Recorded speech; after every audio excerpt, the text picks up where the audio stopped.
What's up, everybody? It's a lovely afternoon here. Want to talk about Will Fuller.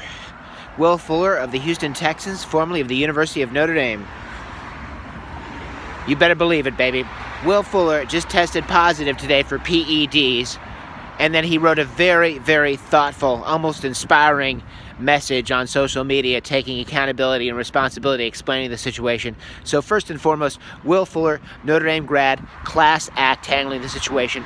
Well done, Will. I really applaud that and think that your accountability and your transparency is very, very first rate and first class and very Notre Dame. I also wonder why, if he was seeking treatment for himself, he would not go to the doctor of the Houston Texans specifically himself. Why he would not go there, because the NFL has a long list of banned substances. It's very ambiguous with what changes as far as PEDs, what's defined, what's not defined as a PED, and what works as an advantage and what doesn't in their eyes. It's a very ambiguous and organic thing, it seems to be. Organic, a funny word to use when describing that. But I wonder why he would not go directly to the team doctor, because I would feel as though he would be the best liaison to share that information with the NFL, because he works for an NFL team. So Will Fuller, very classy. Just wondering why in the future, in the future, probably should go to the team doctor, and why that didn't happen this time. But I'm just going to take a walk. It's such a nice day here. It's chilly but nice, you know? So I got this new handheld thing. I'm living it up, walking around. La la la la la. Da da da da da. Gonna go get some food today, you know? Here in the western suburbs of Chicago for a couple more days. Just trying to enjoy myself. Yes, yes, yes. Da, da, da, da. All right, we're coming to the sun now, people. Here comes the sun. Well, it's nice. You can say, do do do do. Da, da, da, da, da. What else is going on? I'm gonna rant some more about the NFL. Yeah, you got to get that COVID situation taken care of. NFL. It's pathetic. The game, the Saints and the Broncos game was pretty unwatchable, and the NFL just had to do a better job with that. Those three quarterbacks being out for Denver should have been an indication sign that the game probably should have not been played. Just my opinion, but I feel it's a damn good one. So, you know, that's kind of the... I'm going to step right through here, okay? Okay, there's cart... Hang on, man. You just saw what happened. Always construction going on in big cities like Chicago everywhere. They're just dodging traffic. Staying alive, all for the viewers. Yeah, NFL, you got to get that together. It's just really sad that game was played, and you have such a great product inherently, and everything about the NFL is so top quality.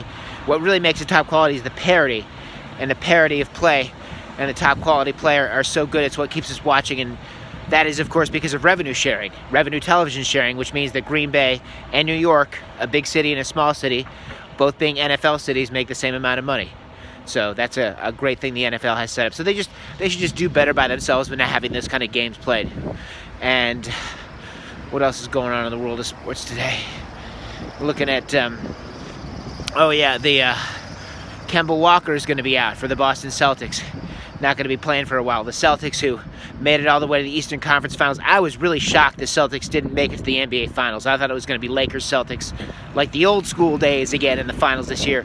But that was not the case. The Celtics were defeated by the Miami Heat, led by Jimmy Butler. But Kemba Walker not going to be there this year for the Celtics for a while. He's having stem cell surgery done right now, so all the best to him. See, the Bears are really awful right now. That Bears offense, I can't, and that defense, just the whole team falling apart. And I really have to lay that at Matt Nagy's hands, you know, or at his doorstep, because he's the head coach and he's really accountable, you know. So that's, I'm just not into that. I just don't know how they let that happen, you know, because they were 5-1. The defense is good. I feel as though the play calling, maybe some of the play calling and the personnel together really maybe made that happen, but I just don't understand how the Bears got that bad. I know no quarterback play, and I said this earlier. Bears, when you're watching, if you're watching, you should be watching all the time, listening all the time, because nobody knows more than me, I think, but that you guys should be drafting quarterbacks. I'm talking to the Bears about the Bears. Draft a quarterback, Bears, every year, because you don't have it. And if you look at the other teams, I want to make this point specifically. Look at the other teams that are successful in the NFL going across the conferences, in the NFC and the AFC. The Packers and the Patriots both draft quarterbacks all the time, and they are they're the most successful teams in the conference. So they're in the playoffs every year, winning divisions, getting to the NFC and AFC championship games, potentially and probably the Super Bowl a lot. That's what the Packers, the Patriots do. They draft quarterbacks. Bears need to draft quarterbacks. Not just every 3 or 4 years, every year in the draft. You have 7 picks. Maybe one should be a quarterback every year. Not maybe, should be a quarterback every year. Bears draft quarterbacks. About to get some lunch right now at this place called Subtender. Gonna get some probably Italian beef, maybe Italian sausage. Something of that Dean Martin variety. Dean Martin, Frank Sinatra. So, thanks so much for watching. This has been my rant about Will Fuller and about the NFL and about the NBA a little bit. And I really thank you for watching and enjoying, and have a great day, everybody. Subscribe. Please hit that subscribe button, and love the viewership, and love you for watching. Thank you so much. Goodbye.